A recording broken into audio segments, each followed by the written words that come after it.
प्यारे दोस्तों, आपकी कामयाबी निर्भर करती है कि आपकी सोच विचार क्या ओरिजिनल हैं या डुप्लीकेट करते हैं। अगर आप डुप्लीकेट करते हैं तो आपकी कीमत ज़्यादा नहीं होगी, लेकिन अगर आपके विचार ओरिजिनल हैं, जो बहुत ही चिंतन मनन से आपने सीखा है, समझा है, अनुसंधान आविष्कार किया है, नई सोच आपको नई ऊंचाई तक ले जा सकती है। और इसीलिए आपको ये करना चाहिए कि बैठ के मेडिटेशन करिए, धारणा ध्याना, समाधि में जाइए और समाज में जो हमारी विपत्तियां हैं, परिस्थितियां हैं, मुसीबतें हैं, उसका समाधान करिए। और अगर आपके विचार बिल्कुल ओरिजिनल हैं तो वो आपको बहुत कीमत दे सकता है, पैसे के रूप में, सम्मान के रूप में, मान के रूप में, आदर के रूप में दे सकता है। लेकिन उसके लिए आवश्यक है, जैसे मैं एकांत जंगल में बैठा हूँ और सोच रहा हूँ कि हम अपने जीवन को कैसे सफल बनाएं, कैसे उपयोगी बनाएं, कैसे हमें धन दौलत पैसे प्रेम स्नेह लोगों का मिले, तो हमें ओरिजिनल सोचना होगा। क्योंकि तीन तरह के लोग होते हैं, एक तो कुछ करते नहीं, दूसरे होते हैं दूसरे के किए कर्मों को अपना बना लेते हैं, और जो तीसरे होते हैं जो उत्तम क्लास के होते हैं, जिनके सारे सोच विचार बिल्कुल ओरिजिनल होते हैं।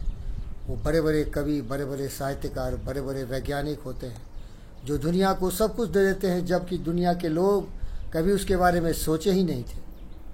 एक बहुत बड़ा उदाहरण मैं आपको देना चाहता हूँ। स्टीव जॉब्स साहब एक पर बता रहे थे कि जब अमेरिका में हेनरी फोर्ड एक जस्ट ऑर्डिनरी मैकेनिक थे, सोच रहे थे कि एक ऐसा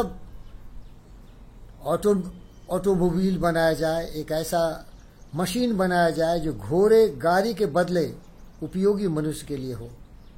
और स्टीव जॉब बोल रहे थे कि अगर हेनरी फोर्ड पूछे होते लोगों से, क्योंकि पहले के लोग केवल घोड़े चलाते थे, घोड़ा गाड़ी चलाते थे, तो लोग यही बोलते कि यार कोई अच्छा सा घोड़ा दो, अरेबियन ब्रीड का।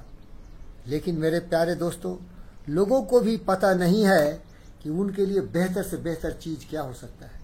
इसलिए मेरे प्यारे दोस्तों, आप अगर बहुत उपयोगी होना चाहते हैं, पैसे कमाना चाहते हैं, प्रेम लोगों का अर्जित करना चाहते हैं, तो आप एक साधना में लीन हो जाइए, दूसरे से सीखिए, क्योंकि जरूरी है। जब आपके पास बुनियादी ज्ञान होगा, बोध होगा, तो उस ज्ञान की रोशनी में जो कि अभी छुपा हुआ है वो भी आपको दिखेगा। जिस तरह रात्रि में अंधेरे में तो आपको कुछ नहीं दिखेगा, लेकिन अगर आपके पास हाथ में टॉर्च हो, रोशनी हो, तो अंधेरे में भी जो चीज़ है वो दिखेगा। इसीलिए ज्ञानवान, विचारवान, बुद्धिमान बनिए। ज्ञान, नॉलेज तो होना ही चाहिए। उस नॉलेज के रोशनी में कुछ ऐसे छुपे हुए चीज़ों को देखिए। संसार ऐसे अनुसंधानों से भरा पड़ा है। जब सर आइजैक न्यूटन ने देखा कि उसके सर पर आके एक सेब गिरा था, तो उसके पास ज्ञान था, वो बहुत कुछ जानते थे कि कोई भी वस्तु ऐसे ही चलती नहीं, उसमें गति नहीं आती है, और जब वो गिर रहा है तो उसमें कुछ गति है, और गति के लिए कुछ उसमें एक्सेलरेशन हो रहा है। तो ये कौन सी ऐसी शक्ति है जो उस एप्पल को उसको ज़मीन की तरफ खींच रहा है। अब देखिए, उनके पास ज्ञान था कि बिना बल लगाए हुए कोई वस्तु चलती नहीं, और अगर एक वस्तु चल रही है और उनके सर को आके मार रही है, तो वो फोर्स कौन है। उन्होंने आविष्कार कर दिया कि हर वस्तु में एक गुरुत्वाकर्षण होती है जो हर वस्तु को अपनी तरफ खींचती है। और इसीलिए देखिए, जब तक जिंदे रहे किसी चीज़ की कमी नहीं रही। तो कहने का मतलब है मेरे भाई, दिमाग का इस्तेमाल करिए, दिमाग का इस्तेमाल करिए, ओरिजिनल सोचिए, ओरिजिनल दीजिए लोगों को। हमारा हिंदुस्तान आज भी देखिए हर क्षेत्रों में पीछे है, लेकिन आगे आने की प्रेरणा मिल रही है। बहुत लोगों से प्रेरणा मिल रही है, परिवार से, माता पिता से।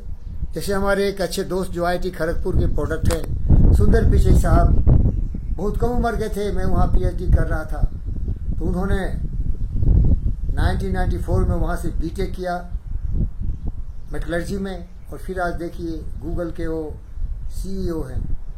प्यारे दोस्तों, वहाँ से बहुत लोग पास होके गए, किसी इंडस्ट्री में, कंपनी में काम कर रहे हैं, लेकिन सुंदर पिचई साहब ने अलग सोचा, और आज पूरी दुनिया में हिंदुस्तान का झंडा तिरंगा जल लहरा रहे हैं। तो आप में भी ये क्षमता है। इसीलिए ओरिजिनल सोचिए, सोचिए, 1000 बार सोचिए, हजारों बार फेल हो जाइए, लेकिन सोचना मत बंद करिए। अच्छा सोचिए, मस्तिष्क की शक्ति का प्रयोग करिए। इसी में आपका जय जय होगा। धन्यवाद प्यारे दोस्त।